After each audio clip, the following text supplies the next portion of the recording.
असेल झाली आपली युद्धाला, ठीक आहे, शांत बसायचं. भोसलेची सून होऊन आली, जाधवांची लेकती भोसलेंची सून होऊन आली आणि शहाजी राजांचा संसार सोन्यापरी सजवून गेली. वाघिणीचा काळीच तिचं वाघ तिच्या पोटी, वाघिणीचा काळीच तिचं वाघ तिच्या पोटी, स्वराज्याच्या ध्यास म्हणी स्वराज्य स्वराज्य तिच्या ओठी. माझी जाऊ स्वराज्याचा ताठपणा जागवणारा पहिला मराठी महामानव शहाजीराजे भोसले.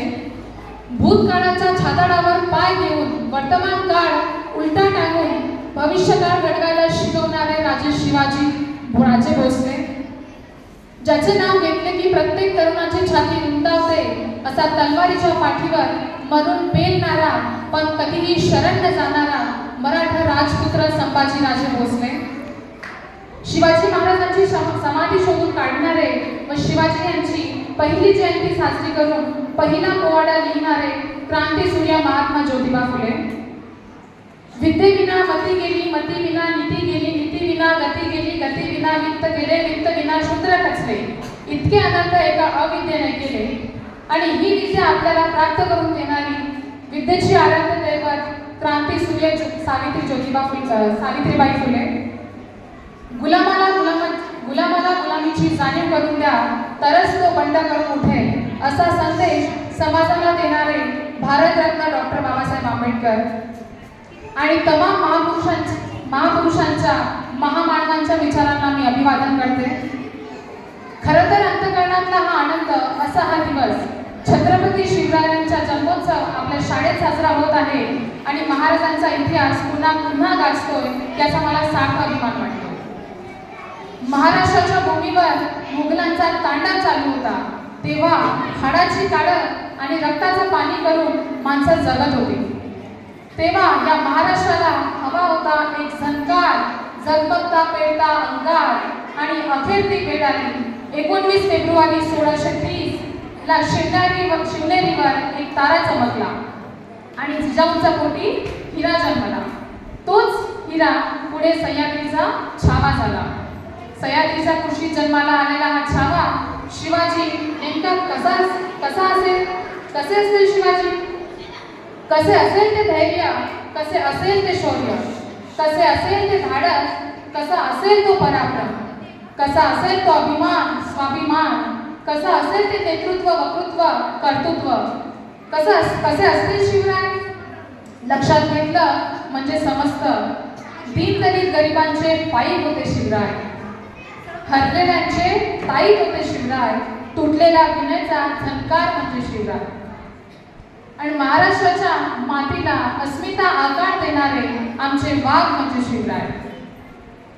माँसाहेब जिजाऊंच्या गर्भात शिवाजी कलेने आकार घेत होते. माँसाहेब जिजाऊ नेमका काय करायचं?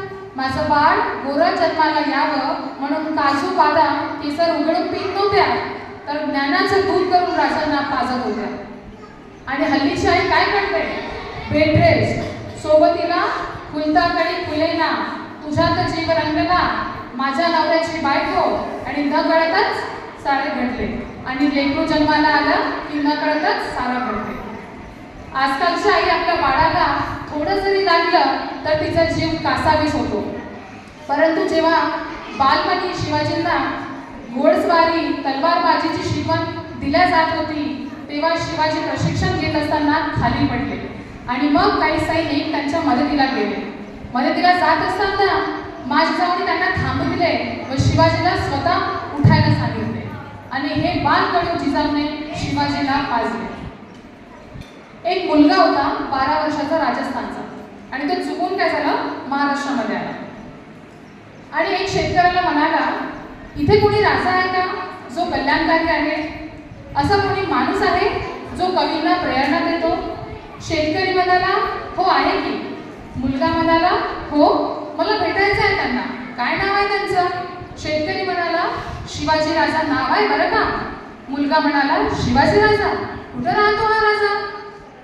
शेतकरी म्हणाला, माझा राजाचा गड रायगड, माझा राजा रायगडावर राहतो बरं का. मुलगा म्हणाला, मला भेटायचं हो त्यांना. कसं जायचं मी रायगडावर? शेतकरी म्हणाला, जा बाबा गडकिल्ल्यामधून सरवाटा करून जा. मग काय निघाला मुलगा डोंगरदऱ्यामधून कडक आकारातून सरसर करत निघाला. रायगडाच्या पायथ्याशी गेलं. त्याला तिथे एक सेनापती भेटला. सेनापती म्हणाले, काय काम पडले? एकदा फक्त महाराजांना पाहायचं आहे. कसे दिसतात महाराज? एकदा मला बघायचं आहे, असा तो 12 वर्षाचा मुलगा म्हणाला. सेनापती म्हणाला, अच्छा महाराजांना बघायचं आहे, काय करतोस तू? मुलगा म्हणाला, मी गाणं लिहितो, कविता लिहितो. सेनापती म्हणाले, अच्छा मग शिवाजी महाराजांवर लिहिलं असेल ना गाणं? मुलगा म्हणाला, अरे नाही, लक्षातच नाही राहिलं. सेनापती म्हणाला, जा गडाच्या खाली जा, महाराजांवरती सुंदर अशी कविता लिही आणि मग भेटायला ये, मी तुला राजाची भेट करून देईन. मुलगा गेला गडाच्या खाली आणि 10 दिवस थांबला. त्याने शिवाजीबद्दल ऐकलं तर होतच. ऐकलं होतं की राजाची संशय चालायला लागली की जिगर होत नाही शत्रूची समोर जायची. त्या राजाची निष्ठा एवढी आबादी की माणसं जीव वाढून टाकतात त्या माणसावरती. एकदा म्हटलं ना की जा गाणा तर गेले गाणा. आणि मग तो मुलगा आला सेनापतीला भेटायला 10 दिवसानंतर आणि सेनापतीला म्हणाला, सेनापती राजावरती गाणं लिहिलंय बरं का, ऐका. मग त्याने गाणं ऐकवलं. सेनापती म्हणाला, वा खूप छान, चल तुझी भेट देतो करून मी राजाशी. आणि गेले दोघंही राजाचे. आपण हे गाणं कधीतरी ऐकलं असेल. काल आता शिवजयंती होती, आपण कोणाकोणाच्या व्हॉट्सअप स्टेटसला वगैरे बघितलं असेल. मग महाराज म्हणाले, ऐक व गाणं. आणि मुलगा लागला गाणं म्हणायला. इंद्रजिबी जंब पर वाटवसु वंब पर रावणस दंब पर रघुकुल राज है पवन पारी बाह पर शंभु इति नाम पर जो श्रप आह पर राम ध्वज राज है दावद्रुम दंड पर चीता मृगदंड पर भूषण वितुंड पर जैसे मृगराज है तेजतम अंश पर कन्नजुनी अंश पर त्यो मलिच्छ वंश पर शेर शिव राज है शेर शिव राज है शेर शिव राज है. बऱ्याच लोकांनी आपल्यापैकी ऐकलेलं आहे गाणं. कुणाला माहिती आहे गाणं कोणाने लिहिलं आहे? तर हे गाणं कवी भूषण यांनी लिहिलेलं आहे. शिवाजी महाराजांच्या दरबारात गायलेलं पहिलं गाणं आणि महाराजांच्या हयातीत लिहिलेलं पहिलं गाणं. आणि पानिपतचं जे युद्ध झालं त्या युद्धामध्ये त्या सैनिकांना प्रेरणा देण्यासाठी गायलं होतं हे गाणं. शिवाजी महाराज कवी कुलभूषणला म्हणाले, वा कुलभूषण वा, बोला तुम्हाला काय देऊ? तुम्ही इतकं सुंदर गाणं म्हटलं, तुम्हाला मी तोफामध्ये काय देऊ? तर लगेच कविभूषणनी म्हटलं नाही की मला इतक्या किलो सोनं द्या, इतक्या किलो हिरे द्या, आहे ना, कारण देवाचं रक्त वेगळंच होतं. आता जर आपण कोणाचं काही काम करून दिलं तर लगेच म्हणतो ना, तेवढं 1-2 BHK फ्लॅटचं बघून घ्या, है ना, बरोबर. तर लगेच मग कविभूषणनी म्हटलं नाही की मला हे द्या किंवा ते घ्या, पण कविभूषण म्हणाले, हिरे माणिक मोती याहीपेक्षा छत्रपती शिवाजी महाराज ही सर्वात मोठी आमची दौलत आहे.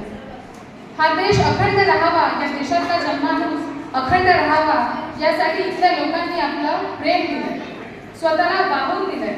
बलिदान देणं सोपं नाही. पिढी एक पिढी या मातीसाठी इथल्या लोकांनी स्वतःचे जीव खर्ची घातले आहे. त्यामुळे कोणाच्याही नावापुढे छत्रपती लागत नाही. इतिहास काढून बघा, जगाच्या पाठीवरती पहिला राजा आहे ज्याच्या नावापुढे छत्रपती लागतं. तर छत्रपती म्हणजे काय? छत्र म्हणजे आईचं छत्र, रयतेचं छत्र. या छत्राचा पती म्हणजे या सगळ्या लोकांचा जो अधिराज्य गाजवतो, जो त्यांची काळजी घेतो, तो म्हणजे छत्रपती. राजाच्या पाटलाने शेतकऱ्याच्या मुलीवर अन्याय अत्याचार केले म्हणून शिवाजी महाराजांनी पाटलाचे हात पाय कापून टाकले होते. आणि त्याच राजाच्या महाराष्ट्रात आपण आज काय बघतो? एखाद्या अल्प मुलींवर अन्याय अत्याचार होते. काय चाललंय या शिवरायांच्या महाराष्ट्रामध्ये? ज्या शिवरायांनी परस्त्रीला माते समान दर्जा दिला, त्या शिवरायांच्या महाराष्ट्रामध्ये असे प्रकार घडतात. म्हणून असे म्हणावे वाटते, राजे पुन्हा जन्माला या, राजे पुन्हा जन्माला या. गरज आहे तुमची या महाराष्ट्राला, गरज आहे तुमची या महाराष्ट्राला. तेला वाचून किंमत काय समयीतील वातीला, पाण्या वाचून किंमत काय जमिनीतील मातीला. धारे वाचून किंमत काय तलवारीच्या पातीला, छत्रपती शिवाजी महाराजांशिवाय पर्याय नाही महाराष्ट्राच्या मातीला, पर्याय नाही महाराष्ट्राच्या मातीला. शिवाजी महाराजांनी आपल्या राज्यात समता म्हणून समाजव्यवस्था निर्माण करण्यासाठी एक संविधान दिले होते. ते संस्कृतमध्ये होते. ते असे: प्रतिपच्छंद्र लेखे व प्रतिपच्छंद्र लेखे व वर्धिष्णु विश्ववंदिता शाहसृ शिवशैषा मुद्रा भद्राय राजते. याचा अर्थ असा: प्रतिपदीच्या चंद्राप्रमाणे वाढत जाणारी, साऱ्या जगाला वंदनीय ठरेल अशी शहाजीचा मुलगा शिवाजी याची ही राजमुद्रा जगाच्या कल्याणाकरिता शोभून दिसत आहे. एवढं असून सुद्धा 6 जून 1674 रोजी शिवाजी महाराजांचा जेव्हा राज्याभिषेक करण्याची वेळ आली, तेव्हा महाराष्ट्रातील तमाम उच्चवर्णीयांनी त्यांचा राज्याभिषेक करण्यास नकार दिला. तेव्हा शिवाजी महाराजांनी काशीच्या नागाभट्टाला 16 लाख सोन्याच्या मुद्रा देऊन राज्याभिषेक करून घेतला आणि शिवाजी महाराजांचा वंश राजस्थानच्या शिशोदिया वंशाशी जोडला. प्राध्यापक अशोक राणा त्यांच्या शिवाजी शूद्र कसा या पुस्तकात म्हणतात की शिवाजी महाराजांचा राज्याभिषेक हा डावा पायाच्या अंगठ्याने केला आणि राजाचा हा अपमान बघून मा जिजाऊ बेहोश झाला.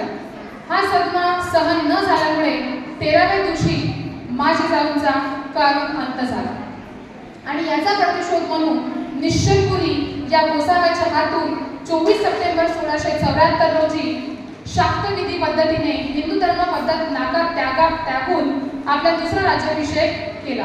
त्यानंतर शिवरायांनी अनेक राज्यांवर स्वारा केला, सुरतची बेसुरत केली आणि शेवटी गुडघ्यांचा आजार होऊन शिवरायांचा मृत्यू झाला. शेवटी 2 ओळी म्हणाव्याच्या वाटतात: दोनच राजे इथे गाजले कोकण पुण्यभूमीवर, दोनच राजे इथे गाजले कोकण पुण्यभूमीवर, एक त्या रायगडावर एक चवदार गडावर, एक त्या रायगडावर